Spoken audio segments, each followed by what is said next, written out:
पण सर्वात पहिले तुम्हाला गणेशोत्सवाच्या हार्दिक शुभेच्छा. आता गणेशोत्सव म्हणला की तर बम मजा राहते भाऊ. तर मग डेकोरेशन करण्यात पण एक वेगळाच आनंद राहते ना. तर मग डेकोरेशन करायला काय मी विशाल आम्ही आमच्या एटातले मंडळातले पोट्टे केलो. ते बापू म्हणेच थोडे डाईस गीस घेऊन या म्हणे. मग त्याच्या खाली स्टूल लावू आणि मग आपला मंडप कसा एक चांगला होतो म्हणजे मग पडदा पण लावतो म्हणे रे भाऊ पोट्टे हो लाल मस्त. मग पहा म्हणे तुमचं कसं डेकोरेशन एक नंबर होते म्हणे. डेकोरेशन करून मग पोट्टे म्हणे चला रे बा वाशिमला जाऊ आपल्याला गणपती आणायला पण जायचं. मग गणपती आणण्यासाठी आम्ही छोटा हाती केला विशाल मग त्यात गाद्या टाकू आणि चला म्हणे जाऊ म्हणे.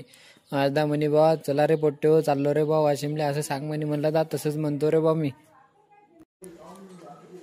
असं बोलून चाललो मग आम्ही वाशिमला.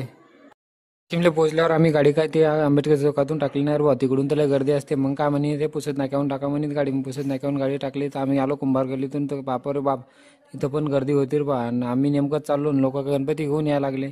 पोरं लय जांभले येत ना रे भाऊ एवढा उशीर करणं असते का. गर्दीच पाहू शकता रे बा एवढी गर्दी होती की भयान. लोक पण आपले गणपती घेऊन गावाकडे चालले होते. मग काय थोडं ते गाडी लावायला पण जागा नव्हती. मग काय ते आमचे पोरं गेले जराशी जागा केली. सुरेश भाऊ म्हणे बा मला घ्या रे बा मी चष्मा लावला माझा फोटो आलाच पाहिजे. म्हणलं भाऊ तुमच्यासाठी काय विषय आहे का यानं बा तुमच्यासाठीचा व्हिडिओ चला भाऊ.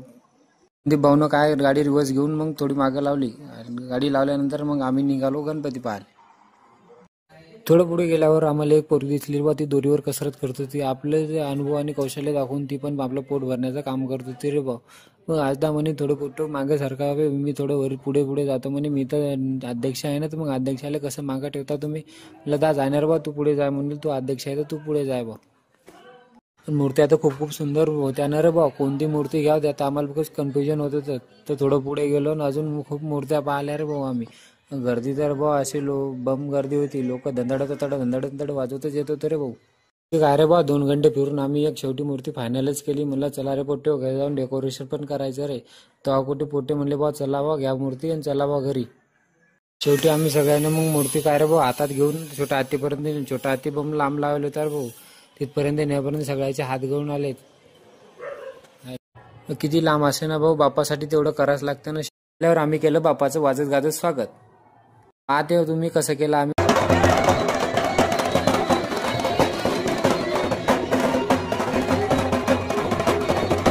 बाप्पाचं स्वागत करताना आमचे बापू पण म्हणत रे मा पण डान्स घ्या रे पोरो. मग बापू म्हणलं नाचा ना भाऊ. बापूनं मग एन्जॉय केला रे भाऊ.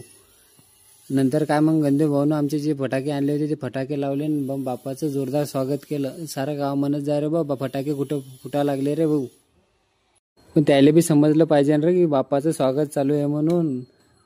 अशा प्रकारे भाऊ आम्ही केलं बाप्पाचं स्वागत. तुमच्या इकडे तुम्ही कसं केलं कमेंटमध्ये सांगा रे पोट्टे हो.